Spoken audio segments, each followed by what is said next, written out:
Okay, hello everyone. I'm going to do take two. I think there was some issues with my headphones before. Guys, let me know. Can you hear me? Let me know if you can hear me or not. I wanted to come in here and just jump on live and have a little conversation around this concept of receiving. What does it mean to receive? How do we know when when we have resistance to receiving? How does this show up for us? How does resistance to receiving show up in our business? How does resistance to receiving show up in our bank account or lack of money in our bank account?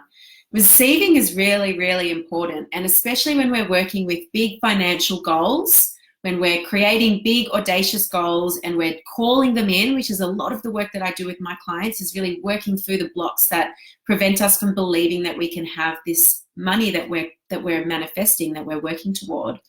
Hey Kel, can you hear me, darling? Let me know. So how do we know when we are actively blocking money from coming in, when we're actively resisting receiving? Beautiful. Thanks, darling. I think it was my headphones. How do we know when we're doing that? And what sort of things can we do to help us to start to really open up to receive so that we can actually create a goal, we can call in a big financial number, and we can actually start to receive it? So there's a number of different things. You know, receiving is such an important aspect of money making. And when I work with my clients, there's always two sides to creating financial abundance, to creating wealth, to manifesting money. The first one is to actually set the goal and to create a plan on how you're going to achieve that. So if I want to make 10K a month, how many sales conversations do I need to book to make that? How many Facebook posts do I need to create to make those, how many ever sales conversations? How many of those people do I then need to enroll? So there's the actual action plan, which will be different depending on your business. But then there's also the receiving part of it as well. So we have to be really mindful of doing both, of actually creating the plan, but then of being really particular in how we're showing up to receive, and to really notice where you're blocking your ability to receive. So I'll tell you a few things to keep an eye out for. If you think to yourself, I would prefer to do this on my own and I'm not going to rely on someone else to help me with this, I don't want to have to rely on anyone, that's one thing to be mindful of. If you think to yourself as well, I don't feel safe being vulnerable with people, I vow to not be vulnerable, that's another thing to consider. If you think to yourself, I'm not going to allow myself to feel what it is that I really need, it's not safe for me to feel my needs, that's another thing to be mindful of. And these are all self-protection mechanisms that we create, these self-protection mechanisms usually from painful events from the past. Maybe you've relied on people in the past and you've been really disappointed. You may have even experienced deep betrayal. And if this is the case, betrayal is a really powerful energy, a powerful emotion that amplifies all of this.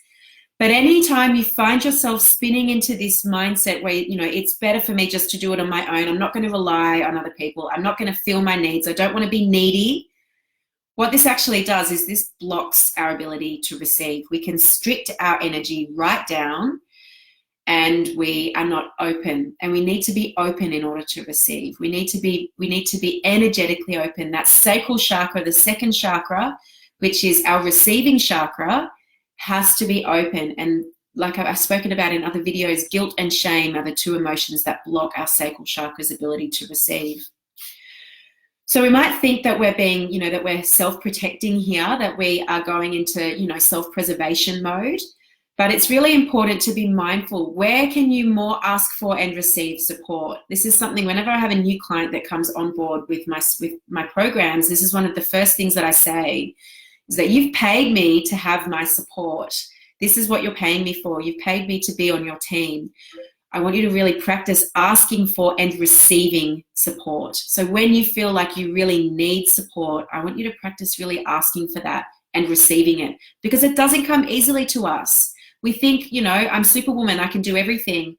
But, the thing is, at the end of the day, if we're going to be really powerfully manifesting great abundance, great wealth, if we want to really take our business to the next step, if we really want to expand our impact, we can't do that all on our own. In fact, we work better when we have support, when we're able to ask for and receive support. That's a real surefire path to burnout. So really being mindful of the mindset that we use when we're thinking about our business, when we're thinking about the things that we have to do. Where can I ask my partner to help me with this? You know, what's something that I can ask for my partner that can really help me to open up and to receive? You know, and might even be, I'd love you to give me a massage. You know, how often do we actually do that and then gratefully receive that? So this whole notion of receiving, it's... We need to unlock the phone first. Oh, okay, my phone's listening to me and responding weird. I hate that. So, you know, how we receive one thing is how we receive everything. So how you receive support, how you receive acknowledgements. How do you receive acknowledgements? Do you deflect them back? If someone gives you an acknowledgement, do you deflect it back? Does it make you feel really uncomfortable? Do you do that thing, oh no, you're gorgeous, you're beautiful, thank you, but you are. That can kind of really can kind of put an energy into the space that's not necessarily helpful for receiving. So I was blocking money showing up in the first 5 years of my business in a really big way, where I would have a little money. This was back when I did in-person therapy work. I'd have a bowl on the entrance table near the front door, and I would have all of my clients leave the money there. I'd say, I don't want to touch the money. I don't want to have anything to do with it. You just leave it on the bowl near the front door. Or even better, let's just do a bartering exchange, or let's just do a swap.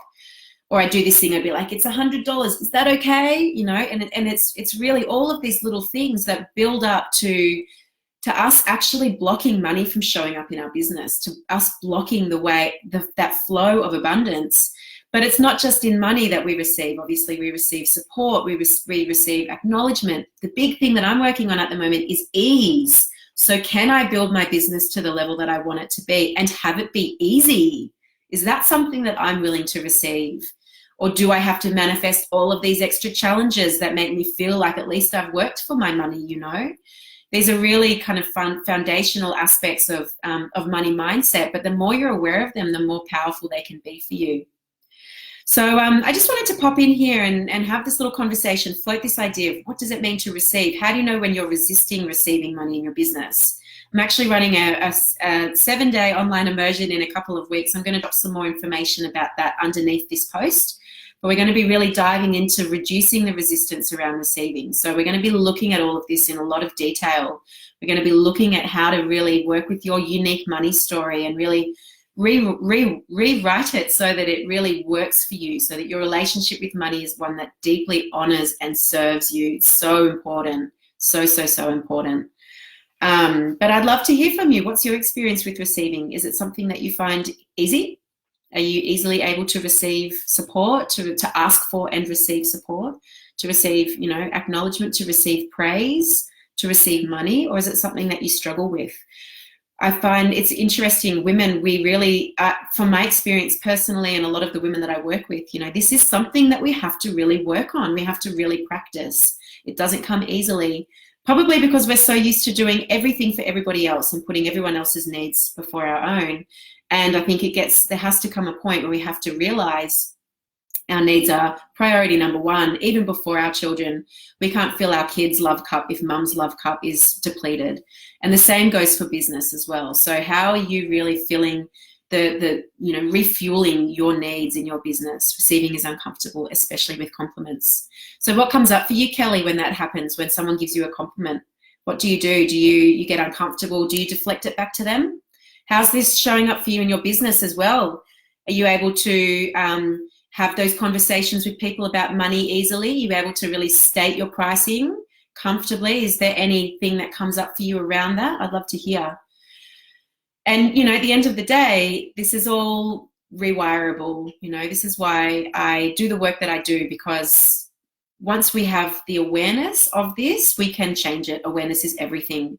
We have so many tools available to us these days that can really help us to rewire our thought pattern, to unblock those energy blocks, to really, give us strategies to help us to really rise to the next level. Because in business, every time we're about to, step up into the next level, every time we are up leveling, it can bring up all of our stuff, this is happening to me at the moment, bringing up all of my stuff. And I have a beautiful coach that I work with that, you know, really is able to support me in continuing to rise and not having to manifest drama, not having to get into that self-sacrifice paradigm, which is something that I'm seeing in a lot of clients as well, you know, where things are going really well in your business. You're getting money coming in, you know, new clients are signing, it's really exciting. And then you have to, you know, create drama in other areas of your life, or your health, you know, you start to notice your health declining. It's this self-sacrificing paradigm, and it's not sustainable. We need to really be able to come to a space where it's okay for us to create success and have it be easy. We can create abundance and wealth, beautiful money in our bank account, and have it be easy, not have it come with lots of drama. We can be open to receiving that. I'm comfortable with pricing now. It only took 5 years, but if someone compliments me, I don't really believe it. Yeah, so, you know, that's your self-worth in there as well. I'm really happy to hear that you're pricing, you're feeling really comfortable with it. You know, you should be. You give an amazing service. So next time somebody does acknowledge you or compliments you, can you sit with that and not deflect it? You know, can you actually sit with it? And even if it makes you feel uncomfortable, just sit with it and go, thank you. You know, that means a lot. Not, you know, deflect it right back. That's going to be a really great practice for you to practice receiving and being open and remaining open. I think that's all of my things that I wanted to say. Let me just have a quick squeeze. The other thing, actually, no, I haven't touched on this, but the other big thing as well is that a lot of this stuff, it comes from our childhood conditioning. So, you know, a really great way to test all of this is if you really think back to a time when you were a child. I can take you through a process. Even Kelly, I don't know how much time you've got, but if you're happy just to kind of close your eyes down just for the moment, put your feet flat on the floor, take in a big deep breath, and think back to a time when you were a child. So back to a time when you were around 7 or 8 years old. Just start to really, you know, sit with this. How well did your parents meet your emotional needs? How well did your parents meet your emotional needs? Were they attentive? Were they loving and affectionate? Did they allow you to need them, or was that rejected? Were they emotionally absent, or were they critical? If you really picture yourself as a young child and just imagine asking for more attention or love or a hug, and let that kind of play out like as if it's in a movie, what happens in that? What happened? How did your parents or caregivers really react to that? And have you noticed that they maybe weren't so willing or able to meet your needs? What's been the impact of that? Because a lot of this stuff, it stems from childhood. It stems from childhood conditioning, from painful times in the past. So it's a really, really good opportunity just to start to notice what was the emotional energy of your childhood, because a lot of this stuff, especially when it goes back to, you know, vows, like I vow to never rely on someone else, or I vow to never allow myself to be vulnerable, or to never allow myself to have needs. That stuff goes right back to how our parents were when we were little and how we interacted with them. And if we have a vow to never allow ourselves to feel our deepest needs, well, then the universe kind of takes that as you don't need anything. You don't need money. You don't need joy. You don't need ease. Alrighty, I'd love to hear your thoughts. What comes up for you? If you're interested in the immersion, I'm going to post some details below. It's only going to be available for 10 spots. I've got 8 spots left. It's $333. We've got 7 days together. We're going to be really powerfully diving into different, really transformational processes around money, around receiving, around self-worth. How can we really ramp that up? We're going to be doing live tapping rounds. It's going to be really cool. Alrighty, guys, take care. See you later.